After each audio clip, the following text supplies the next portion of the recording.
Hi, ladies and gentlemen. Welcome back to Ndibuti and Pastor Bay. I am Ndibuti, and we back again with another Nandipa and Bester's video. We know that these people are making YouTubers money. I'm specifically mentioning the YouTubers because I'm a YouTuber and I can see my money growing every single day. Hence the encouragement to continue talking about him non-stop. So guys, Shem, don't blame us here on YouTube. Ibile, don't blame us. Don't come here and say that, hey, don't you have anything better to talk about? Hey, we making man. We are making man. And besides, we bring up the story. I guess it's trending. So it's a developing story and actually we keep developing. So anyway, before I get into the story, there's something strange that I saw yesterday in court when Nandipa and the other accused were there. When the accused were walking up the stairs about to enter the court, Nandipa's mother and sister were one of the people that were taking the videos. And even when I realized that was the mother, I found it very hard to believe because I thought she was one of the broadcasters or something like that. Honestly, like, would you expect Nandipa's mother to be one of the people that are taking videos and pictures? Like, I don't know. For me, obviously, as a mother, I think I would just be staring at my child. Or maybe she was just using the phone to disguise her facial expression, how she was feeling, her emotions. I don't know. But she was one of the people that were doing this. I'm like, what? Okay, anyway, as you know that a lot of people now that have had an encounter with Ubesta are coming out and sharing their stories.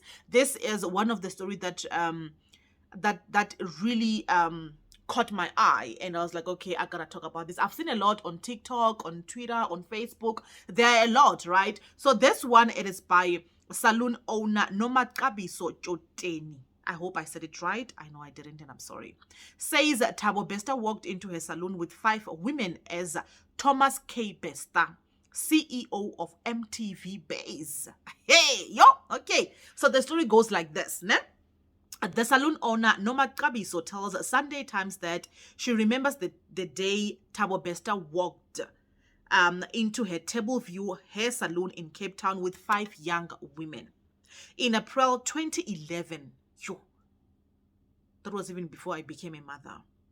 Pretending to be Thomas K. Bester, CEO of TV channel MTV Base. Nomad Kabiso adds that meeting Facebook rapist Thabo Bester is not a day she can easily forget, as everything about that day was so dramatic. The Cape Town saloon owner also tells the publication that Bester, who introduced himself as Thomas K. Bester, CEO of TV channel MTV Base, walked into her salon with 5 women and tried to trick them into doing their hair without paying a cent. The women looked wealthy, as some carried MacBooks, which she knew were very expensive, and he wanted them to do their hair as they were due for a photo shoot at 3 p.m. that day. The lady adds that Bester was a very charming, well-spoken and handsome guy, and that everyone was drooling over him. The convicted murderer gave her his business card with the name Thomas K. Bester on it, and she kept the business card as a souvenir until she moved houses a few years ago, but discarded it later. Maybe the woman thought he was going to come back. I mean, why would you keep that card years later? Like, okay. The businesswoman Noma Kabiso also says that she had an uncomfortable feeling about Thabo Bester as he disappeared and left the women at the salon for hours on end. When she called him, he said he was on his way to the airport to get some of his luggage, and he said he would be back soon. When hours went by, she told her staff to stop doing the girls' hair as they were not sure if he was going to come back. When he finally showed up just before closing, he told the woman that the salon owner that he didn't have money to pay as his wallet was with his lost luggage. This man, who was initially calm and charming, now looked so agitated and was pacing up and down. He even suggested that I call cops on him when I demanded payment. She adds that one of the women who came into her salon with Bester told her she had been raped by him the previous night in his hotel. Another girl said she also had sex with Bester as he called them to his room one by one. But they thought this was acceptable behavior in the modeling industry.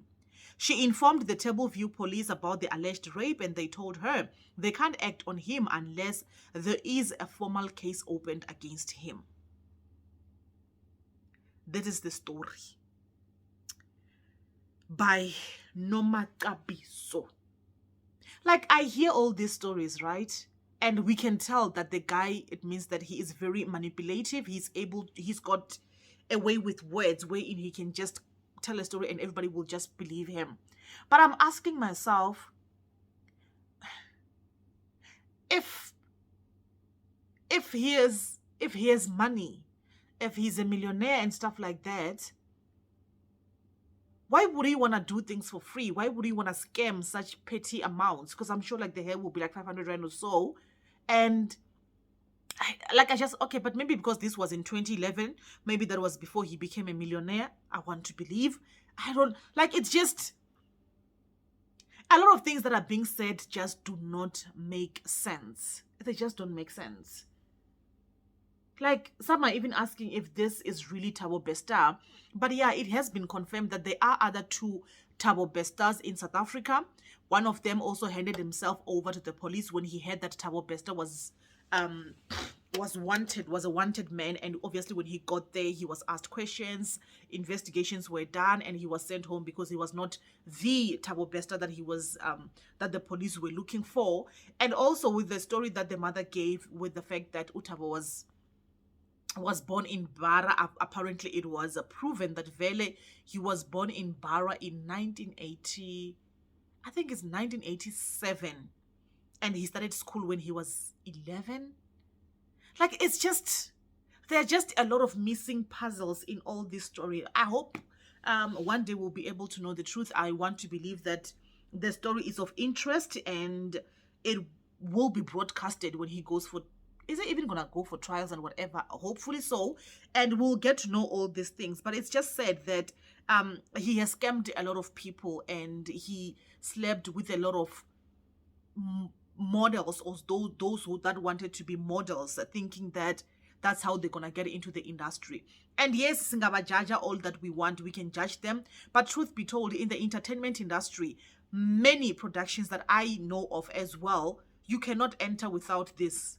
You have to give it. So sometimes I guess those people are like, okay, I just want to be a model. I just want to do 1, 2, 3. So they do what they are being told. If a person is saying that I'm a CEO at MTV Base channel, you don't want to fumble the bag. Now you're going to do what you are being told, especially if you are struggling and if you've been doing it and you know that it's not easy to get in there.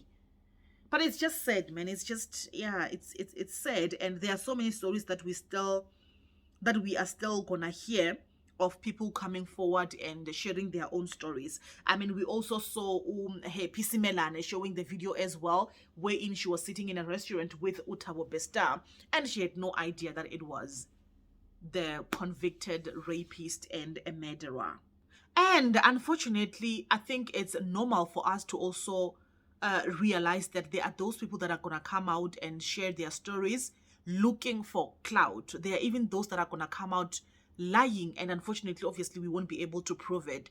So I feel like it's fair for us to also ask questions. How real is this? I mean, if the man scammed her, why would she keep his business card for souvenir? I hope that's how you say that word. Like, it just does not make sense. Like, there are just a lot of loopholes that we are seeing in most stories that are being shared, you know. And you ask yourself, if had the deal been successful, would you have shared the story? Obviously not, because you would have benefited, obviously. And yeah, I guess I kuningi, and it just keeps getting kuningia. Like, sometimes I get headache from just reading all these stories. But I must say that for me, some of the stories that I've heard, they just seems like it's people looking for clout, it's people just wanting to be relevant, it's people just wanting to trend and using Bester's name. Because if you are a salon owner and you're saying that you also went to the police, and then you also say you kept his card for souvenir, like, why would you do that if you know that the guy raped one of the people that came to your salon, you know? Like, it's just a lot. It's just a lot. And for example, a woman opened up to the salon owner and said, this guy raped me. and you still continue with the business. You still have a conversation with that man. Like, Hi kuningi guys, I do share your comments down below. Ndinifuna zone.